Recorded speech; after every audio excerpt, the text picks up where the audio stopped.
ઉપલેટામાં નગરસેવક કેવા હોવા જોઈએ તેનું ઉત્તમ ઉદાહરણ પૂરું પાડ્યું છે. વોર્ડ નંબર 9ના નગરસેવક રજાક હિંગોરાએ નગરપાલિકા દ્વારા વારંવાર રજૂઆત કરવા છતાં કામ ન થતાં તેમણે પ્રજાની પીડા જોઈને પોતાના સ્વખર્ચે અને જાતે જ કામગીરી હાથ ધરી હતી. ખાસ કરીને ચોમાસાના માહોલમાં તૂટેલા ગટરના ઢાંકણાને કારણે અકસ્માતનો ભય હતો અને ગંદકીથી રોગચાળો ફેલાવવાનો પણ ભય હતો. નગરપાલિકાના અધિકારીઓએ ભંડોળના અભાવનું કારણ આપી કામગીરી ન કરતા હિંગોરા પરિવારે લોકોના હિતમાં ગટર અને ગટરના ઢાંકણા રિપેર કરવાની કામગીરી હાથ ધરી હતી.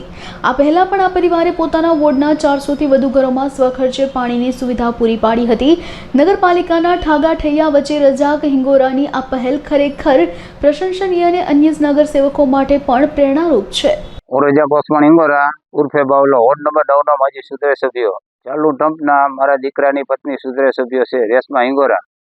આ વોર્ડની માલિકો રોડ નંબર 9માં વાત સેવાની માલિકો ઘણે ઠેકાણે કુંડીના ઢાંકણા તૂટે, કુંડી તૂટે છે. અમે ઘણી રજૂઆત નગરપાલિકાને કરતા, કોઈ જાતનું કાંઈ નિરીક્ષણ આવ્યું નહીં. તેના માટે થઈને મેં મારા 100 ખર્ચે આ કુંડીના ઢાંકણાનું કામ કરેલ છે. એમાં ખાસ કરીને મારા ઘર પાસે કચરાની ગાડી પણ નહોતી ચાલી શકતી. 8 મહિના કચરાની ગાડી બંધ છે, એટલે મારે ખર્ચે કામ કરવું પડ્યું.